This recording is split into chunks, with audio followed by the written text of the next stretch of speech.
Okay, let's get started.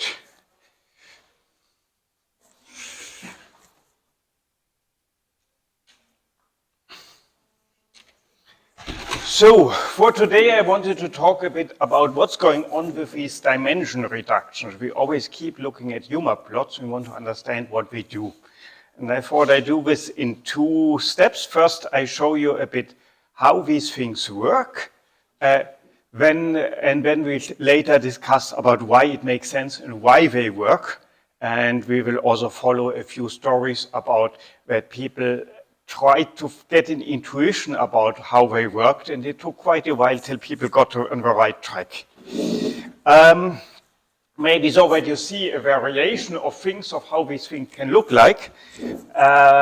I took here our standard example data that we always have, and you remember this was our standard UMAP plot that we also always have seen of our usual data set going from the neuroblasts on the top, from the astrocytes at the top to the neuroblasts at the bottom. And the method how we got from our 30-dimensional PCA components to this one is called UMAP, which stands for Uniform Manifold. I keep forgetting what it stands for, but. And when it came out with UMAP paper, and I wanted to put up the UMAP paper because we look a bit at that in a moment. So when this UMAP paper came up, it caused quite a stir because Uniform Manifold Approximation and Projection, that's what it stands for, because it looked so much nicer than what people had before. The standard dimension reduction that everybody has used, so maybe let's say you see this one came up in 2020, so that's only 4 years ago. And before, the 15 years before, everybody was very fond of a method called t-SNE, which is, when did it actually come out? Is a Hintner in the Rohrs and proposed the t-SNE 2 and 1. That was 2008. Oh, it's also not that long ago. So as the problem was quite around since quite a while, that you have a high-dimensional data set and you just want to understand what data it is. I told you last time about this archetypical standard example, the MNIST data set, where they had this 50,000 images of handwritten tickets, and they want to just see, have I shown this last time? Yep. And we want to just see how these things are embedded in a high-dimensional space. And obviously, whenever you do machine learning, I mean, this was a machine learning which was done in the 70s and 80s, you want to have an understanding what's going on in your data. And you know that from the point of view of our vision, this drawn digit is a digit drawn onto a true surface. But if this is now what was it? I think it was a 20 by 20 pixel or something like this. So from the point of view of our machine learning algorithm, it's just a 400-dimensional vector. It's not even clear whether the algorithm knows the neighborhood relations between the components, because if it's just a long vector, it doesn't know that these two components correspond to pixels which are adjacent or not, unless we find some way of actually telling it that. And so and it's a bit hard to visualize what's going on in this high-dimensional space. We have this manifold hypothesis that I talked about last time, that we assume that in this 400-dimensional space, the regions in this space where actually anything that roughly resembles a handwritten ticket can come from is a very small subvolume of this big volume. And this small subvolume probably has a very interesting topology, because this is why this digit example is so nice. You can sort of imagine this. You can imagine that there's countless different ways how you can write the number 2, but probably you will always find a smooth trajectory from one to the other. Where's my, for example, if somebody writes the 2 like this and somebody else writes it like this, maybe you can find something intermediate like this. So you can imagine if this is a point in our high-dimensional space and this is a point in our high-dimensional space, we can probably find intermediates which, if we make a curve which goes from here to here, we will find a curve which keeps going through images which we as humans would still recognize as the digit 2, which is a non-trivial thing. It means that the space of all 2's, at least that's my hypothesis now, but it's somehow a connected thing. While other people might say maybe it's not connected. Maybe there's a difference between the people who write it 2 like this and the people who write it like this. And maybe this gives a disconnect in the two things. And obviously, if you want to understand where the difficulty for a machine learning algorithm is, why it's easy for some things and difficult for others, you want to understand such topological aspects of your data. Are they connected or not?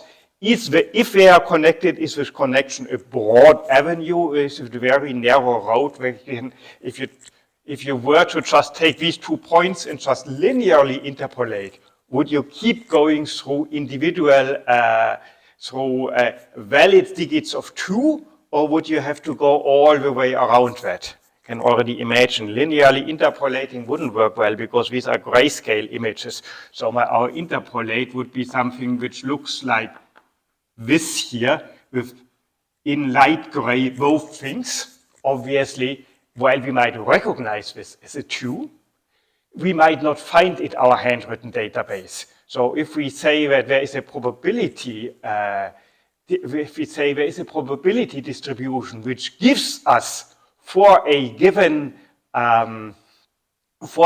feature vector the probability that an image looking like this feature vector might actually be found on an envelope of a letter addressed with handwriting, then we will say, no, it won't. And this is, of course, what we, in our mind, what we are always looking at. We imagine a process which produces these things. In the MNIST example, the process is somebody writes a letter, writes the zip code in their handwriting, and somebody else scans it and translates it in this grayscale image. And this process can give rise to certain things with higher probability and certain things with lower probability, because certain ways of writing it might be more popular than others, and some things might be completely absurd, and there will be a huge, maybe the vast majority of the volume of a space will be impossible. Something that either you can't even produce with a pen, or if you can produce it, nobody would do that because it doesn't look like a letter. So this is sort of a grand goal, to find a way to understand this topology. And we can easily say, and we will come for a couple of arguments, why this is only possible in a very limited sense. And there's a lot of value in trying to understand how limited this is. And we will come now, today I will show you dimension reduction methods, which are sort of the old-fashioned way. I hope that we'll find time in the remaining weeks to talk about the modern way, which is to use deep neural networks and autoencoders, which in a way can also be understood in putting a chart or an atlas onto this manifold. So, as I said, people used t-SNE and then they switched over to UMAP. And before that, they had a couple of other ideas. So first of all, you know what I'm talking about. This is UMAP. This is the same picture in t-SNE. That was the old method that people used in the 2010s. And before this came along, people used an even older methods which all didn't work very well. So I have here this sleepwalk tool that I showed you earlier. It allows us to compare these two. I give it the two embeddings, the t-SNE and the UMAP embeddings for the positions of the points, and I give it the PCA embeddings to make the colors. And what we then get is this here. Here is the t-SNE embedding, here's the UMAP embedding. As before, the colors show us the distance of every point to the UMAP point in the distance of every point to the point under the mouse in the PCA space, so in our 30-dimensional space. And as you can see, these two things, even for the first look very different, they are sort of quite similar. This thing here really follows the same thing here, here, here, here, here.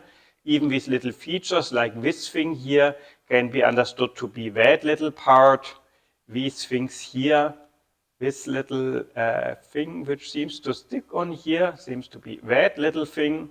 The circle is no longer that easily visible, but overall one has a feeling that this gives us a crisper geometry. We clearly can see our trajectory going from here to here. While t-SNE gives us very It makes everything so strangely folded up in some kind of snake-like structure. And all the different objects are really tightly packed with only narrow gaps between them, while here the plotting surface is more widely attributed.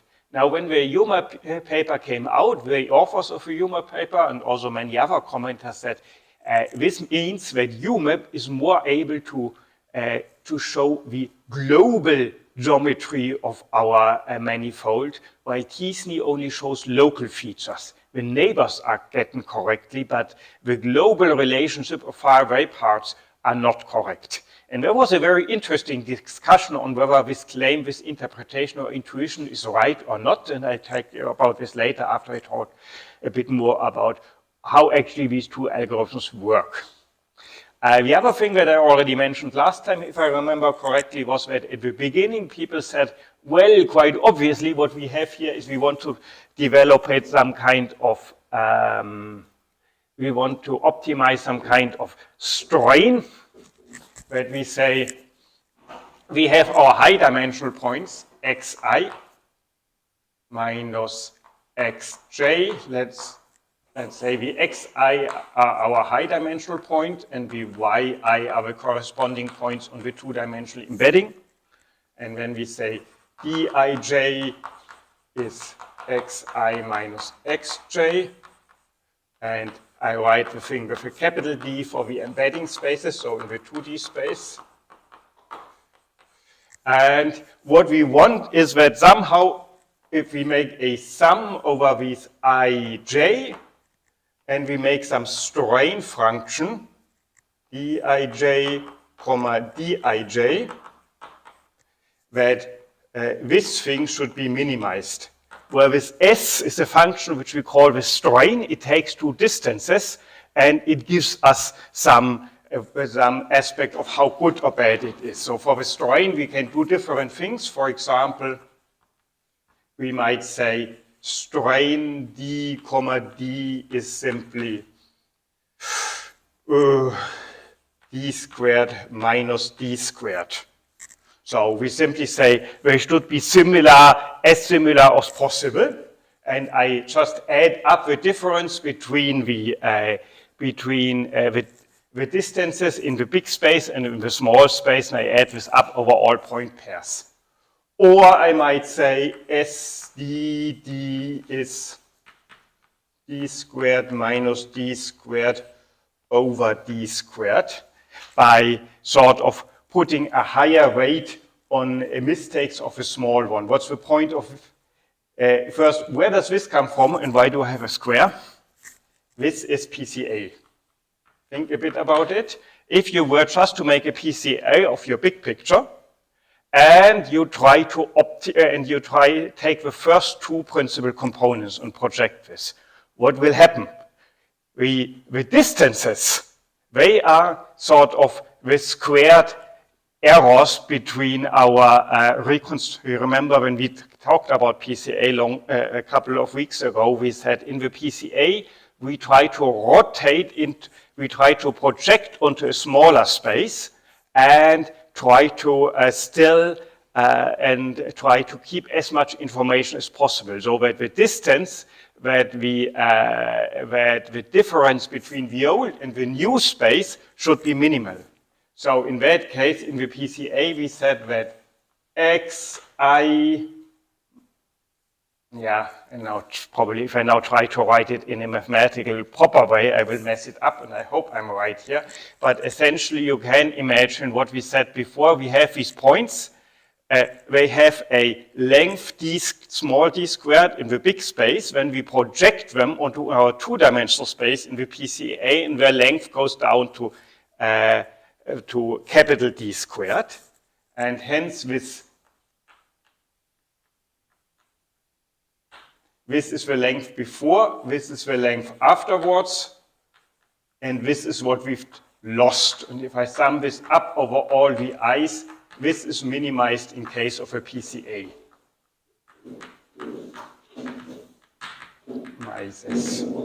Now, I hope I'm right that if I minimize this thing, it also means that I minimize this thing. if somebody feels figuring out whether this is true or not, I've just, while I've tried this, I realized that, of course, here it's the norm of the individual vectors. Here's the norm of squares. I have some feeling that if you go through, if you write it out, then all the cross terms will cancel and you will get this again. But don't take my word for it. Better calculate it yourself. That might be one of these little homeworks that you can do if you want to sort of say, I've done something. The other thing, the more interesting thing is, let's put a little question mark here, in case I'm wrong. The other point here is, you say, what's the relative error in the distances? So that's why we normalize here by the small d squared and say, we ask, how much is the difference relative to the distance that I want to get? And of course, you always do this with the squares of the distance than with the actual distances, because otherwise you have lots of square roots in your formula, and that's always uncomfortable. So it's not because this would be more correct to square the distances, but in the end, it's an arbitrary choice what you use as strain function, and you try to choose one which is a good compromise with. It's actually easy to calculate, and it actually gives us something reasonable. But the longer people tried with these strain functions, the more they realized that no matter what they put, either the whole thing becomes completely useless and the picture that you get doesn't give you any insight into the actual data, or your minimization process keeps getting stuck in local minima. Because you can imagine, how would you find this? You start off by placing the points y randomly on your plotting surface, and then you just calculate the gradient of this strain function with respect to each of these, or the derivative of the strain function with respect to every component of every point y, and try to make a gradient descent in order to minimize the strain. And if you're very lucky, you end up in a reasonably good minimum, which is close to the global minimum, but realistically, this never happens. So people wondered, how can we do, yeah?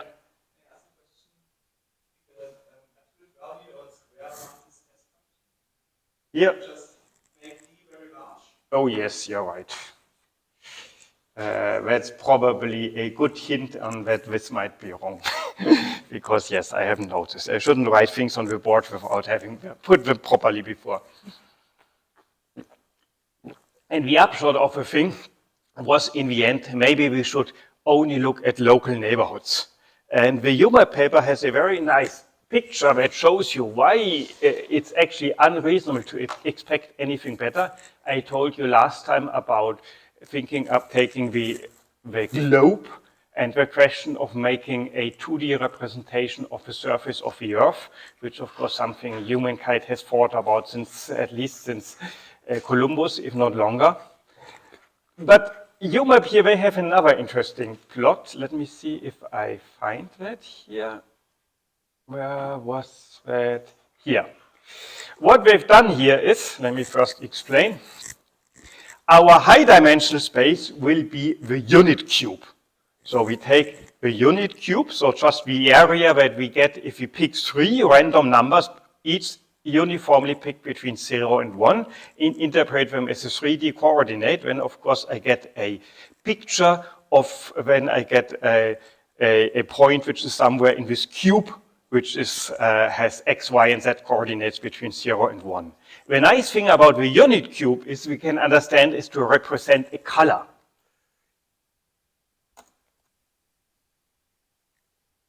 Color cube. Oh, here's a nice color cube. Basically, you all know that in computers, colors on the computer are represented in the RGB system, red, green, blue. You have 3 channels which tell you how strong the red, the green, blue pixel of the monitor should be illuminated, and that spans all the colors that we can see in it. And of course, every point in the unit cube can be represented as a color. And that makes this plot here nicely, because now we can ask, where was it here? Pick a few hundred cubes, pick a few hundred points uniformly at random from the unit cube, represent each point by a dot in the color of this, thing, and try to arrange them. And you see, this is probably the best that the UMAP algorithm has come up with here. This is mainly meant to show you different hyperparameters. But here you can see, you see one spot where all the black colors are.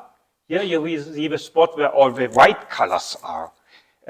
In principle, these are the opposite edges, corners of the unit cube. But in practice, we can already say in a way they are similar to each other, because after all, their distance is only cube of square root of 3, while the others, well, you can at least imagine there's a straight line going from the white corner to the black corner, which goes through all the grayscale values. And here one can somehow see this 3D, some kind of projection of a 3D cube. And you can think about it, how this is at the same time nice and at the other time sort of impossible. You can also here already see a weird thing of a UMAP. It has a tendency to pull things together and make these filaments where points are close to each other, even though there is no reason to say that this gap here is any real topology. We know that it isn't, because we sampled uniformly from the cube. Nevertheless, we get these fake artifacts where we see these gaps, which we might think, okay, this is probably a hole in the topological sense. And we will discover at the end of today where this comes from, and it comes from a funny bug, which is one of these things where you really wonder, is it a bug or is it a feature? So now, how does this actually, and before I go into UMAP, I want to explain to you t-SNE. And so the starting point of t-SNE was that we say, as you've seen from this unit cube example, from this color cube example, essentially the best you can hope is that neighboring points are close to each other. Hoping that the grand scale structure is represented is essentially impossible, because how would you want to do that?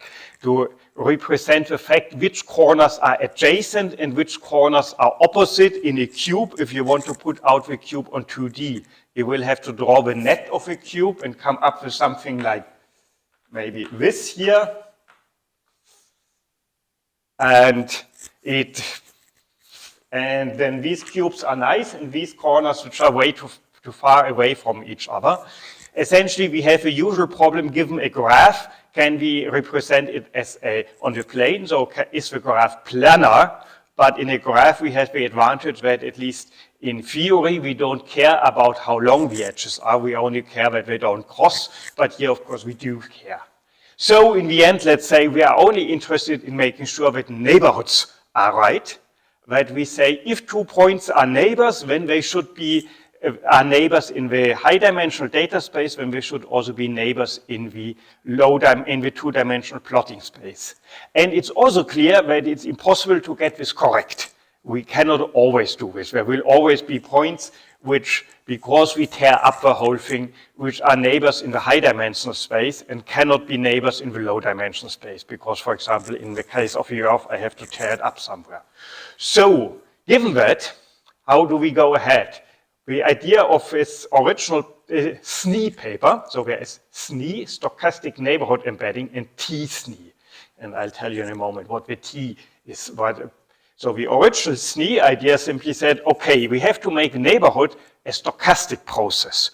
We have to say, we pick neighbors from, we cannot make sure that all neighbors in the high-dimensional space are properly put in the low-dimensional space. The best we can do is that we define a stochastic process which allows us to pick pairs of points which are very likely to be neighbors in the high dimension, in the low-dimensional point, and say these two processes should be in sync, that the same points are close to each other.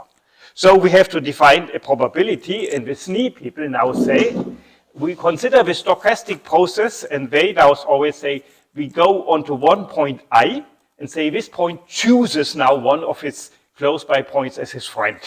So it's point I chooses a point J to be considered as a neighbor.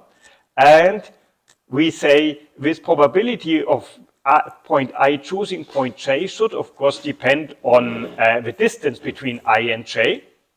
And we simply do this, what have I written here? This is a Gaussian kernel, and because it's a Gaussian kernel, good that I still have this here, should of course have a square here. And the same at the bottom.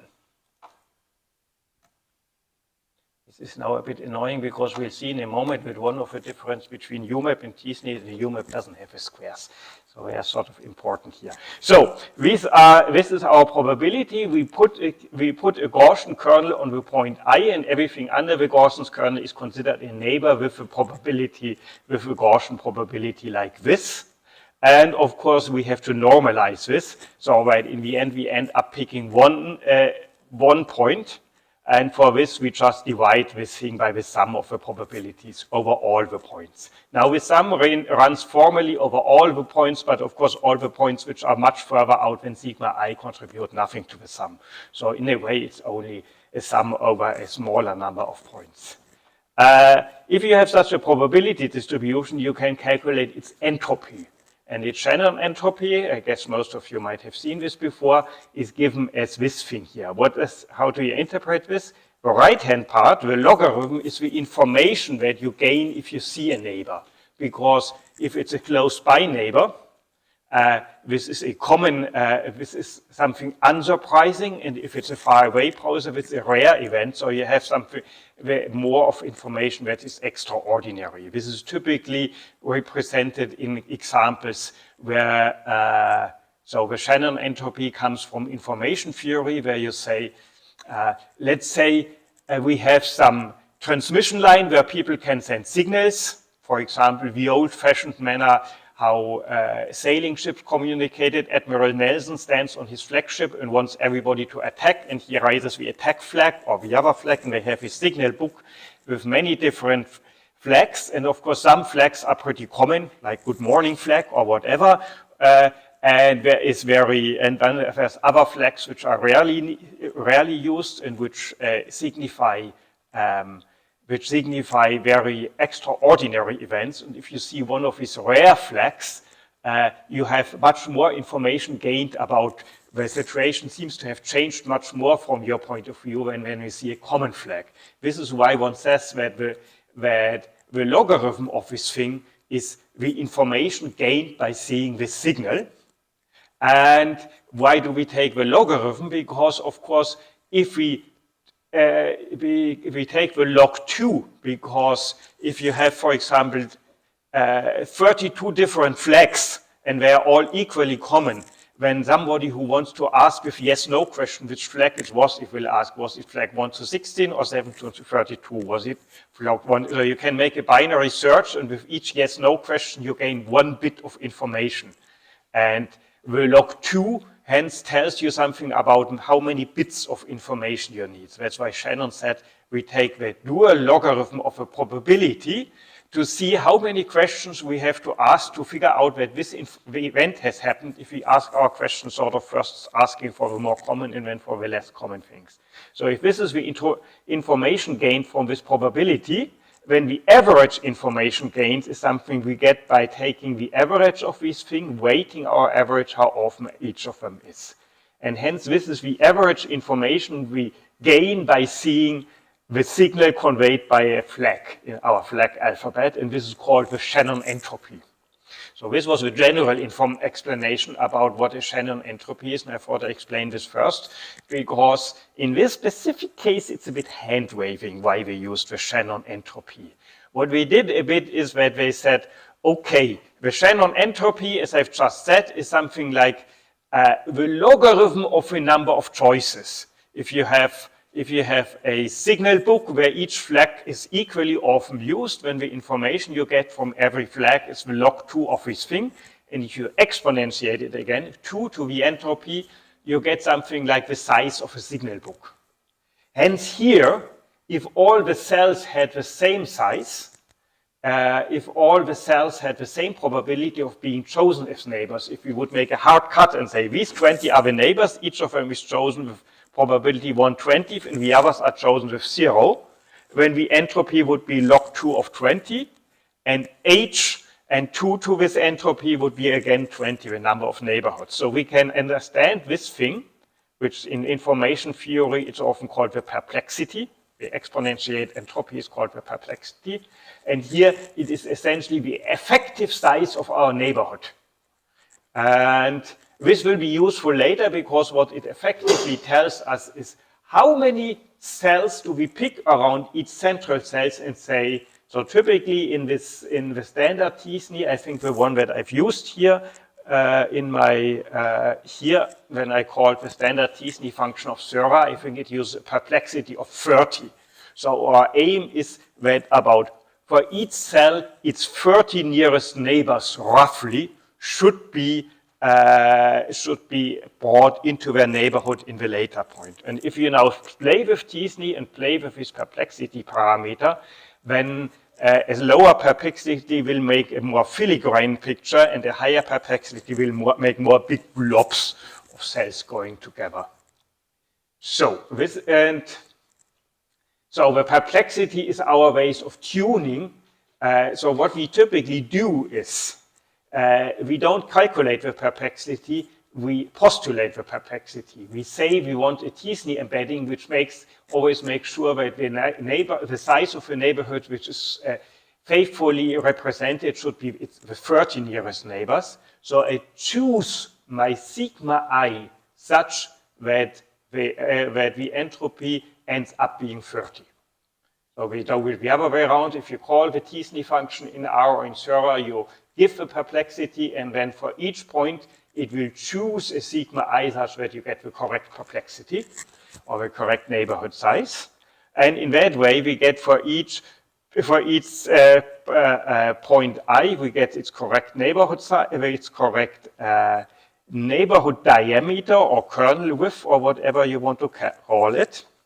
And this now gives us the probability that point I chooses point J to be considered as neighbor. You see, we don't use a neighborhood graph here. In principle, it could choose a neighbor which is really far out, but it's really unlikely. So now, of course, the probability that point I chooses point J and that point J chooses point I are not the same because they will have different kernel width because this entropy will be different. Or the entropy, in order to make sure that the entropy is the same, we might do with sigma I correspondingly. In the end, from the logic that you've just seen, we will end up choosing a sigma I which is roughly such that around 30 cells will be under this kernel. And so maybe one could simplify the whole calculation by just saying we take the distance to the 30th neighbor, as I think we've done it before in other things. But that was the intuition of these people when we originally defined this. They felt inspired by this entropy. Other people simply say, well, let's just put sigma to the 30th neighbor and probably you get pretty similar sigmas with these two ways. But the probabilities will not be symmetric. For I choosing J and J choosing I, we get different values. But later, in our 2D embedding, the probabilities will be the same because in our 2D embeddings, we want an equal, we explicitly want an equal density. The density of points here and here and here should always be sort of the same. The distance from each cell to its closest neighbor should just be about the size of a point on the screen so that we don't waste space.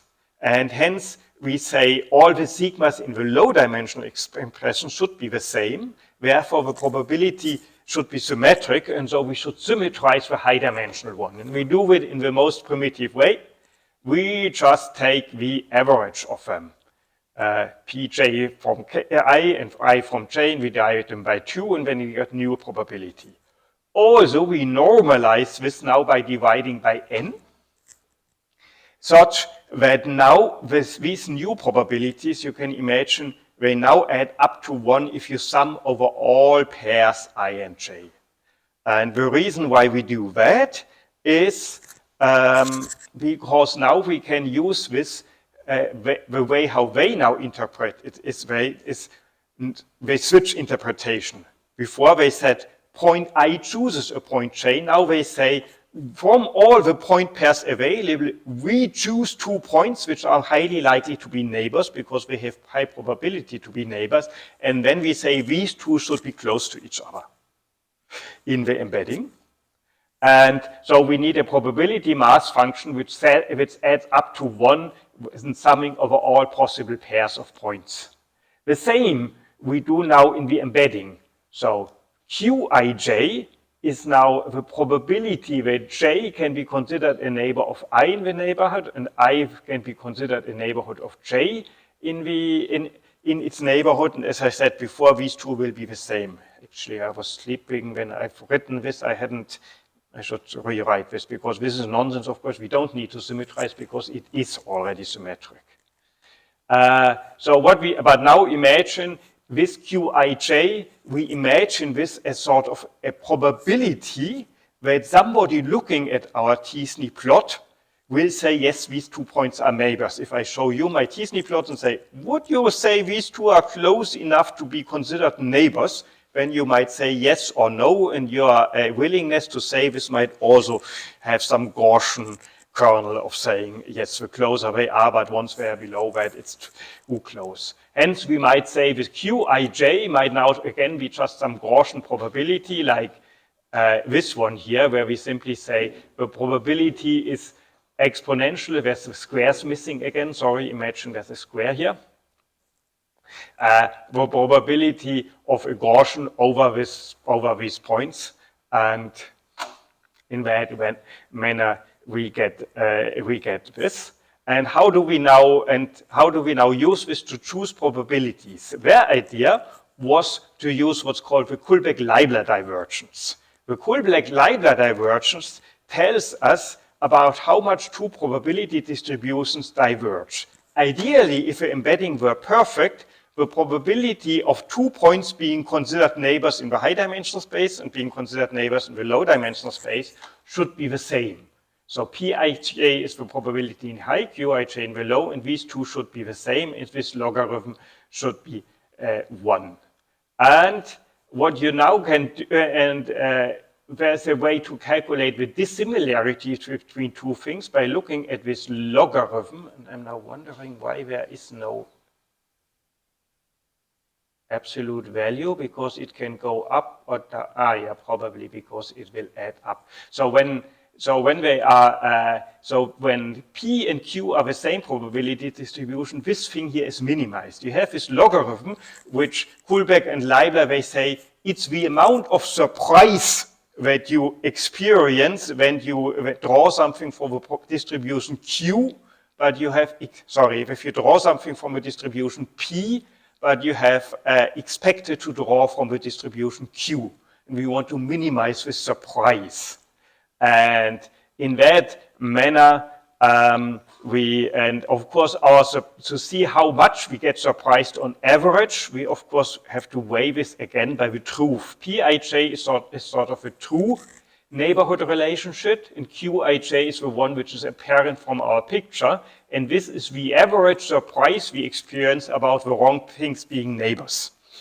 And this whole idea of quantifying surprise or dissimilarity is I find this a bit an unintuitive concept. I can only cite what Kullback and Leibler did, but it's one of the standard ways of comparing distributions, especially when you say one distribution is the truth and the other distribution is our attempt to fit a distribution which should match the truth as closely as possible.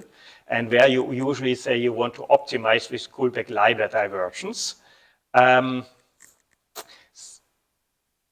Some people, what should I say here? The point is, I just stumbled over the fact that the P over Q, of course, can be smaller than 1. But on average, then, of course, another P over Q will be bigger than 1 because both the P and the Q have to sum up to 1. And you can probably show mathematically that overall this thing will always be larger than will always deviate upwards whenever P and Q are not the same. It's often you write it by splitting up the logarithm when you can get here this part here on the left hand, which we've already seen before as our entropy of the neighborhood relationship in the high dimensional space. And here we see a cross entropy, basically the amount of surprise we get if things happen according to the probability P, but our flags are labeled according to the probability Q. And If we now change with the arrangement of our points y in the two-dimensional plotting surface, then this will change the qij, because they depend on the distance on the 2D space, while the pij, they are constant, because they don't change. In the high-dimensional space, our data is given and fixed. So if we optimize KL, what we optimize is only this part, the cross entropy here.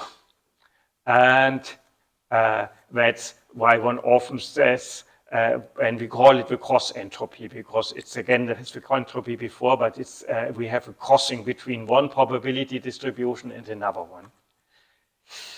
So, and as I said, the question is, what do we use for the Q? And the first attempt that people used is simply to take a kernel like that one here. Let me quickly put in again, we're missing these, we're missing squares here. Square, square. So, and what now, and this didn't work well. And the reason why it doesn't work well is something that the authors of a TSNE paper called the crowding problem. After all, our high dimensional space is something like 30, 40 dimensional. And before I go into the crowding problem, I have to say, you might notice I haven't put a bandwidth here. And obviously, if I put a bandwidth here, then this will just rescale my whole plot. But the plot will have exactly the same thing, because if I blow up everything by 2, it will still be the same picture, only with a different axis scaling. Hence, without loss of generality, I can say, this time my kernel width is 1. There's no point in trying to figure out which one to use. And, but within this kernel of this size 1, so within a disk of radius 1, how many points can I put there without them getting too crowded? By too crowded, I mean there's too few distance between them in order to be able to distinguish them in our plot. And the number of points I can put in there is of course proportional to the volume or to the area of this disk or to the integral under my kernel. And this thing will be much smaller than the kernel in the high dimensional space, because in the high dimensional space, the distance to the nth neighbor will be, because in the high dimensional space, it's not a two-dimensional disk, but a d-dimensional ball. And of course, the volume of a ball grows exponentially with the dimensions. So we will have much more points in the same, we will have much more points under our kernel. Now you might say, well, then we just have to make the kernel smaller. But there's another issue, namely there is this saying, in a high-dimensional ball, all the volume is in the shell. Anybody knows that one? So, and I should probably demonstrate this because it's really a crucial point here. Let me say I take a normally distributed, how can I make this a little bit bigger? Zoom in, control, view, zoom in. Is this big enough? So let's say I take now a standard normal distribution of 100 times 10 values, and I arrange them in a matrix. And call is 100. When this is sort of what we see under a standard normal kernel of 10 dimensions, this might be points drawn from a 10-dimensional standard normal distribution, each of these rows here. And I can now ask, what is the size of these things? How far are they away from the center of my ball? So I square them, add up the sums, and take the square root again, and draw a histogram of that.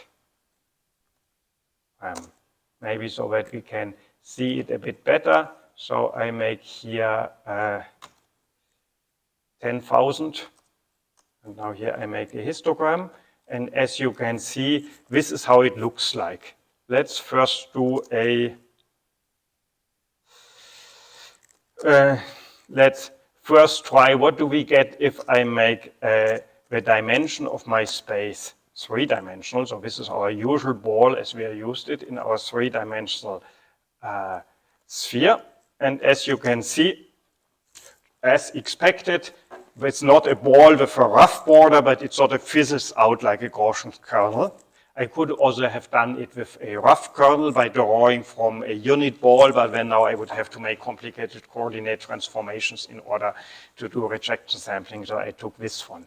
And now let's switch to a 50-dimensional ball. And, what have I done wrong now? What? That's why nothing changed, thanks. I was just very confused. So, a warning message, 10,000 times D. Okay, I'm really blind. So, and now as you can see here, they are all between 6 and 8. There's hardly anything between 5 and 0. Maybe I should, so that the expected size, of course, of our ball, if I take a ball of radius, let's put it that way. So you see here, it seems the typical size of our ball, the radius is around 7, but nearly all the points are close to this radius. Hardly anything is close to the center. And this makes sense because, of course, when you grow the ball from size 1 to size 2, its volume increases by a factor of 50 because we are in 50 dimensions. So obviously the inner center, the radius 0 to 1, has only a 50th of the volume of the outer center. So if we have if we have a ball of dimension 0 to a ball of radius 2 and a ball of radius 1, then the ball of radius 2 will have 50 times as much volume.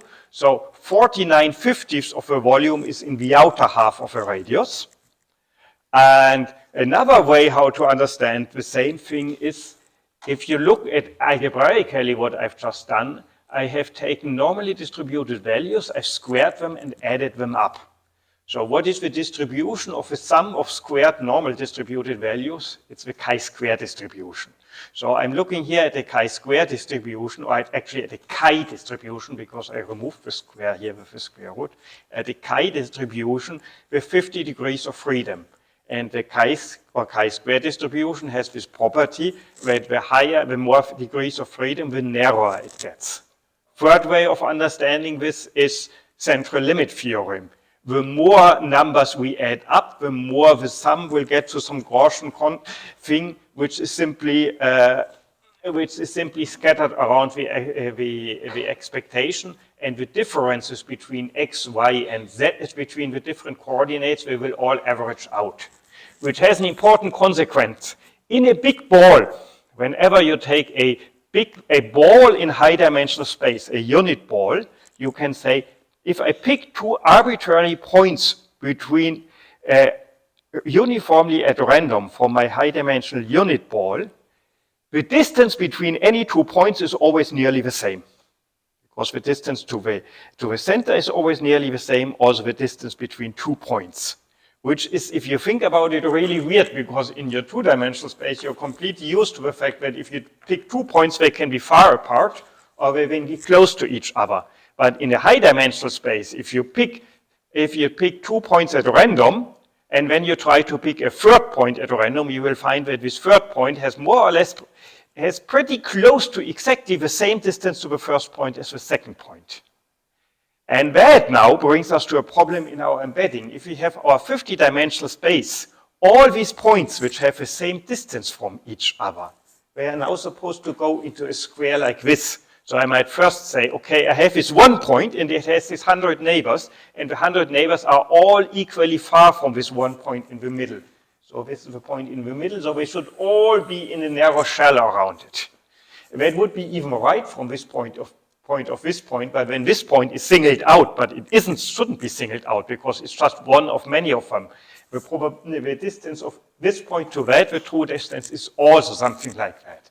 So essentially, our problem is that in high-dimensional space, whenever I have a blob, like a cluster of things which are more or less similar and they just differ by random noise, this random noise goes in random coordinates in random dimensional direction and they average out, so that the distance between any 2 points which are drawn from the same blob. And by the same blob, what I conceptually have in mind is, if you look at this thing here, this is one blob. You see they are all have all equal distance to each other. This here is not a blob, this is true structure. But all these points which are here in the same blob, they all have the same distance to each other, they are all marked in the same color. They nevertheless have to be spread out over this big area here. So if I now put it like this here, now you can more easily see they all have a distance between 3 and 4. And for this reason, we can't do that.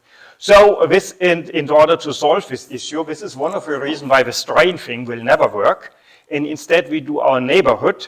And then we simply have to say, okay, if we have a point, and this point in the 2D surface should have a neighborhood around this point, and we say this neighborhood is this disk, we won't manage to put all the points in here. Somehow the disk will always be wrong, because even if we say we make the disk bigger, then we say, okay, now we have to put more points in. In the end, our issue is that we have used a Gaussian kernel in our low dimensional space, and we now realize that the Gaussian kernel falls off too quickly to put all the points in there. It falls off with e to the minus x squared. If we took something which falls off much more gradually, then we would have extra space here and would say, yeah, if a cell is here or here or here, but outside we still count it as neighborhood. And we still count it as neighboring. In a way we say, yes, it doesn't look like this here in this plot, but as the viewer, I sort of know that this and this are supposed to be neighbors, even though it doesn't look like this. And I want to tell my algorithm that that's okay if it pushes something a bit too far out. And the way how I do that is I choose on the embedding space a probability distribution which has fatter tails or a higher kurtosis than the Gaussian. And the standard variant, if we take a Gaussian distribution and say I want to make the tails fatter, the standard variant is with student's t distribution. Student t distribution. Here to remind you of how it looks like. This is student's t distribution, and nu are the number of degrees of freedom. We start with infinite, that's the Gaussian, and then as we reduce nu, the thing gets fatter and fatter in its tails. You see here, we shift probability from the middle to the wings, and it goes up here. And the fattest that we can have is nu equals 1. And that one is, if we now take here this probability density function of a student t distribution, and I put in nu equals 1, then you will notice that most of the stuff will fall out, and what I'm left is 1 over 1 plus d squared. So this is what I now do. I decided, instead of using this one here, I use this one, 1 over 1 plus t squared. This is a bit arbitrarily chosen. They just decided, let's use something which looks like a Gaussian but has much fatter tails. So let's take the student t distribution with 1 degree of freedom, which happens to look like that. So I've put this in here now and say, okay, I use this distribution. Now I've written it to the minus 1. The pi, of course, cancels when I normalize like that. And so the pi is just my normalization factor. And then I get this new thing. And now this is what we now work for. We use this Qij and put this into our Kullback-Leibler formula. And now we try to optimize this thing. And how do we now optimize this thing? We first we look at this formula. As I said, we can decompose the logarithm and say this part is not, it doesn't depend on Q at all, and hence it doesn't depend on the embedding position, so we can forget it. It's constant. We only have to maximize this part here.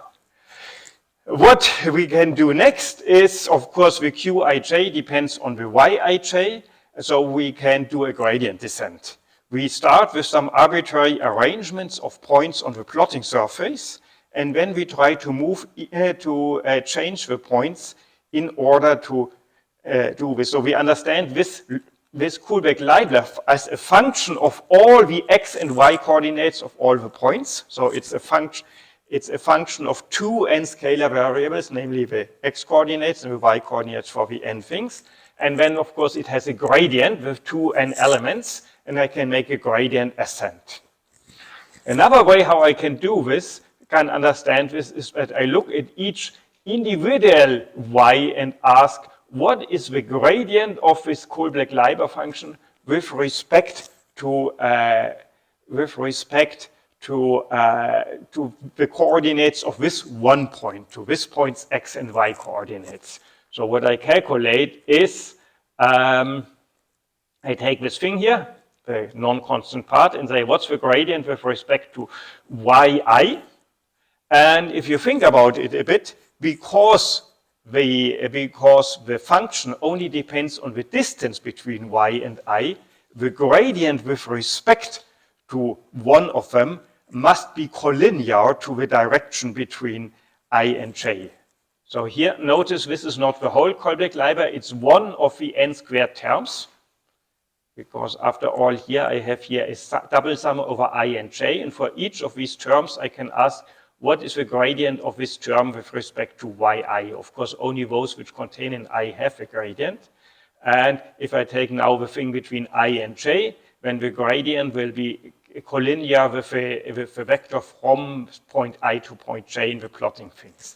And from the physical point of view, I can imagine this is now as if these 2 points were points in some physical space, and depending on whether the gradient is positive or is a positive or a negative scaling of the connecting vector, they are either pulled towards each other or away from each other. Because, of course, the gradient of this thing with respect to j is the same as the gradient with respect to I, only with opposite sign. Because here, I have put this sign here. And this means that if I do a gradient descent, so you know gradient descent means in every computational step, I calculate the gradient of my objective function with respect, or the derivative with respect to every parameter, so to every x and y coordinate of the cells, and then I change all the points a bit to this direction. I say the new values for the parameters, or so the new coordinates are the old coordinates plus some scaling factor times the gradient. The scaling factor in the machine learning community is called the learning rate because it tells us how quickly we learn stuff from this data and how quickly we move. But from a physicist's point of view, one might say, this is like a force. These two things, they either attract or repel each other, so we use the same mechanisms as we use when we do Newtonian simulations. You all might know from astrophysics, they always have this simulation where we want to understand how stars forms or how galaxies forms or planets. And they start off with a dust, so with lots of individual small point masses clustered in a three-dimensional sphere. And when they say there is for every point of 2 pairs, they can calculate the Newtonian attraction from gravity between them. And then they calculate the moves and integrate the dynamic equations and numerically step them forwards until they see how the whole thing starts swirling and forming accretion disk and whatsoever. And as long as they don't touch, all the forces will be collinear, and hence we can use the same aspects as before. And that turned out to be useful here, because as you can see, we have to calculate this gradient for every pair I and j. So when we have n cells, when we have n squared gradient updates, and that makes the calculation really slow because it will scale with the square of the number of particles. So people were really impatient with this t-SNE until after the paper came out, until some physicists came along from the astrophysics people and said, Yeah, we know this problem. We had an idea about this already 20 years ago called the Barnes-Hutt algorithm. What Barnes and Hutt suggested was simply this.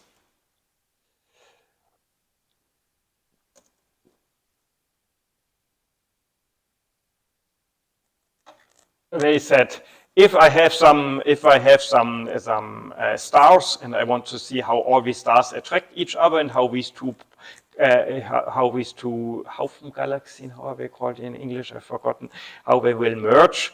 If I want to calculate the movement of this star here, I don't have to calculate the gradient towards all the other stars.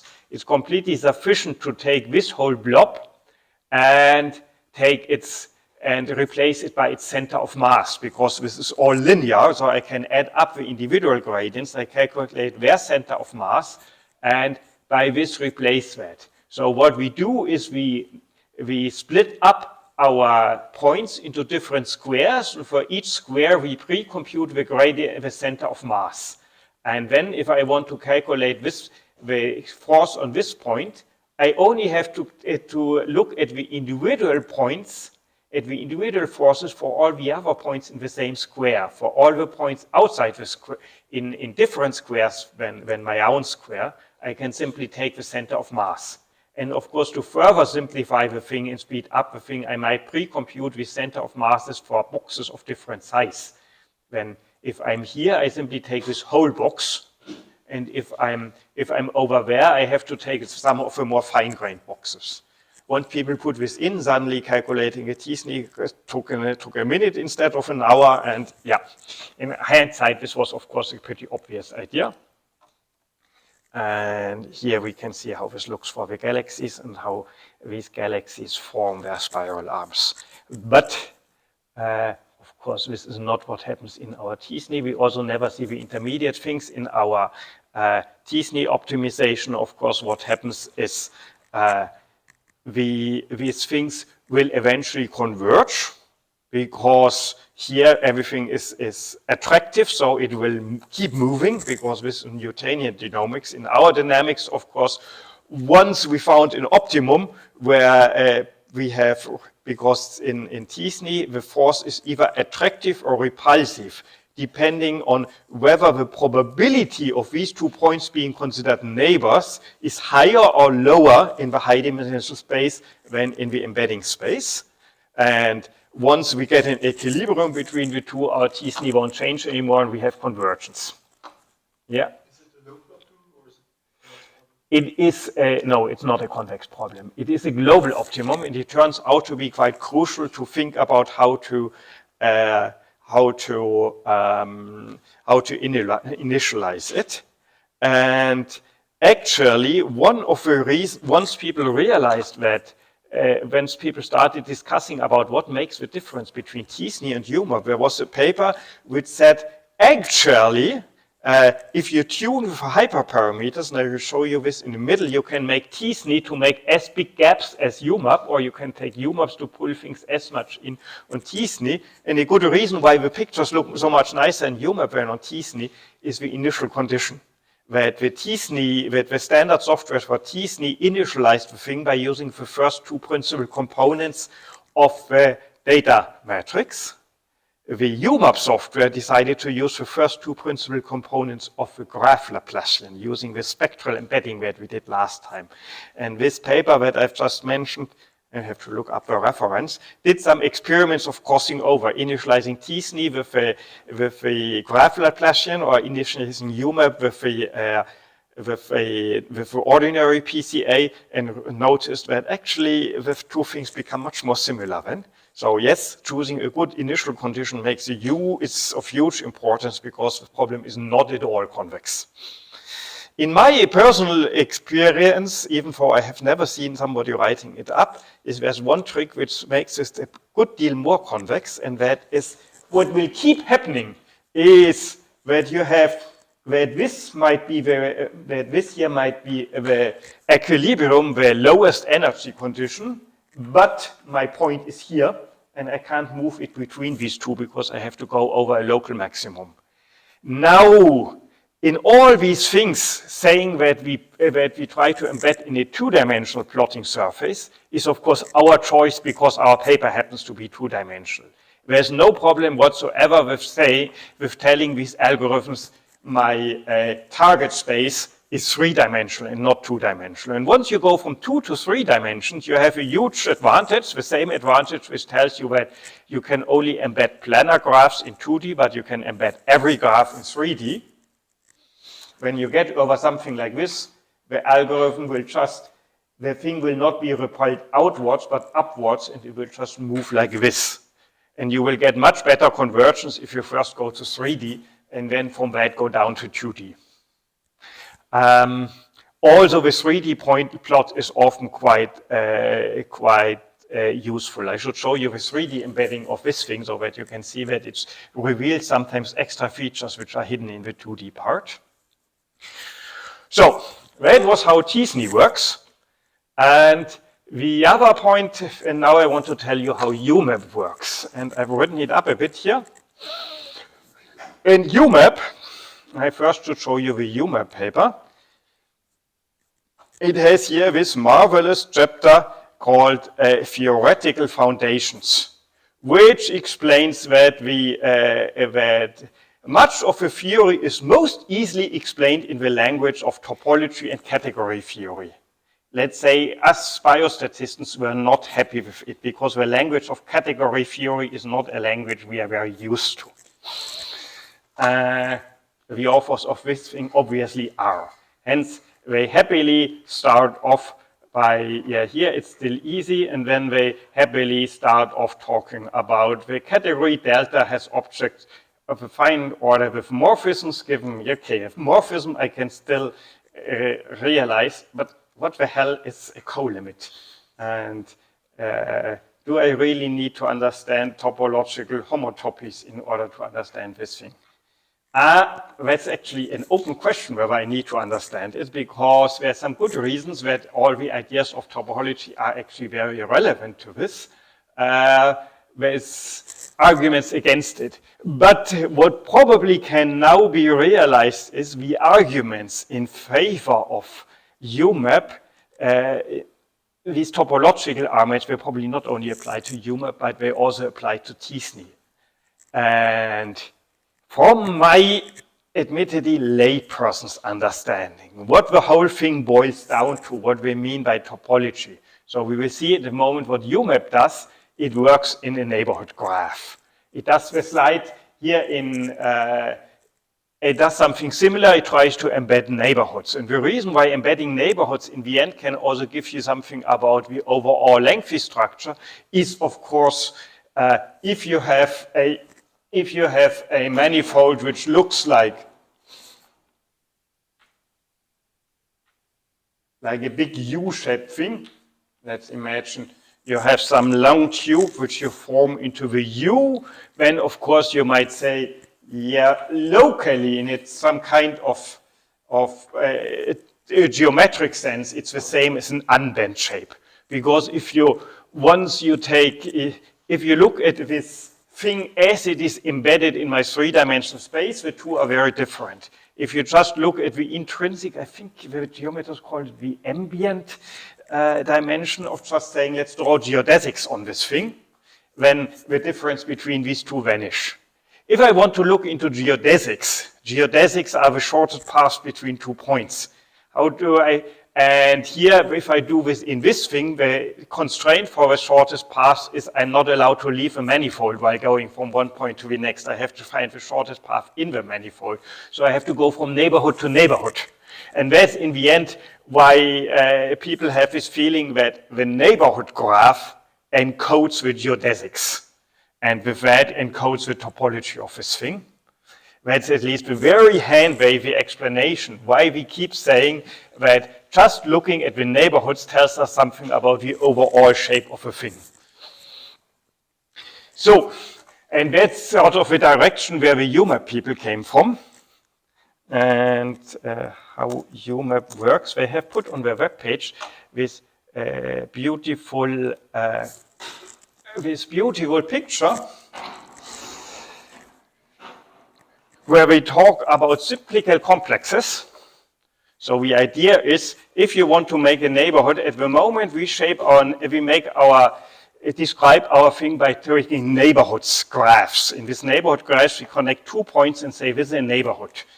In a way, you can say this is a one simplex. And if you want to go into higher dimension, you might say, okay, you can connect 3 points to a 2-dimensional structure, 4 points to a 3-dimensional structure, or in general, k plus 1 points to a k-dimensional thing, which is what you call simplices in mathematics. And of course, you can put these simplices and say somehow these simplices, wasn't there this nice picture in complex? These simplices, you can imagine that by putting together simplices of different dimensionality, you can even understand manifolds which have strange aspects, like they might be thick at some point, and then they might become thinner again, like we have some big ball out of which some protrusion comes out or something like this. So the dimensionality of our manifold changes if we go from A to B. So this would be quite useful to do this. So the Hume paper spends quite some time to talk about cyclical complexes, to then switch to now, in order to make this all possible to implement it numerically on a computer, let's restrain ourselves to only work with one simplices, and that means just use a normal neighborhood graph. If you look into the Hume source code, it has all these comments where it always says, here we iterate over all one simplices. One simplices? What's a one simplex? They may just mean an edge in the neighborhood graph. So obviously they went out with the earnest idea of trying to use high-dimensional simplices to really capture the full high-dimensional flavor. And then they said, okay, let's forget it. Let's just skip with neighborhood graphs. So what they then, and the algorithm which they then came up with is, where is this thing? Is first they needed to define neighborhood, and they decided to do it slightly different than the Teasney people. They said, we want to make some fuzzy neighborhood set, and maybe this here, they've really nicely explained it here. Let's say this here is the points from our manifold, and we want to now find some set of points which covers all the manifold. When they said, say, if we put a neighborhood around each point, then we might get something like this, but we are a bit unhappy that it might be not connected if things are not uniform. If still we can now try to draw points between everything which is sort of in the same neighborhood, and then we get our cyclical complex here. But now, because real data is not uniform, but it might have gaps and might change in density, we should probably make sure that it's connected by saying each neighborhood should be at least large enough to touch the nearest neighbor. And then we can connect everything, and then we can say this thing should be some kind of hull or cover of the actual point cloud manifold. Maybe not a complex hull, but some useful hull which allows us to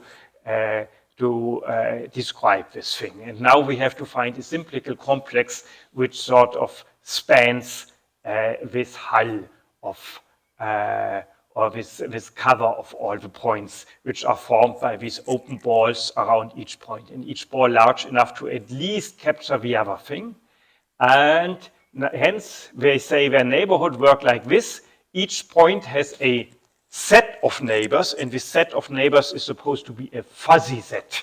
Fuzzy sets are sort of an old concept which was really fancy some 30, 40 years ago when everybody talked about fuzzy logic, which just means you use your usual computer binary Boolean logic and replace all truth and false with 0 and 1, and then you allow intermediate values which are sort of a probability of something happening. So what we do is we say the probability that that J is a neighbor of I is given by this thing, which we've done such that we say the probability that J is among the neighbors of I is always 1 if it's the nearest neighbor. That's this rule that they say we want to make them always blow the balls up to the nearest neighbor in order to make sure that the whole thing becomes connected. And once we have more than k nearest neighbors out, we put it to 0. And in between, we interpolate exponentially. So here we use this formula where dii1 is the distance to the very nearest neighbor, so that this distance is 1. And again, we need some sigma, and this time the square is not missing. This is actually an exponential decay. And again, we sort of make some logic, and this time say this should add up to the number k of neighbors we look at. I haven't found a good explanation why this is the right thing, but yeah, sort of. It allows you to make sure that the sigma falls off slow enough that it gives you something like, yeah. So dii1 is like the smallest entry in the matrix. Exactly. So it's the distance to the closest neighbor of point I. Again, we symmetrize this. Last time we symmetrized the two values by simply taking the average. This time we symmetrize it because we said these are probabilities of set membership. So the probability, and we say we want to make a union of all these fuzzy balls in order to get one big thing. And a union we form by saying what's the probability of I being in J's neighborhood or J being I's neighborhood, and then of course we have to subtract the probability of both of them happen to get a proper fuzzy Z union, and that's why this is how they make their symmetrization, not just the average, but the average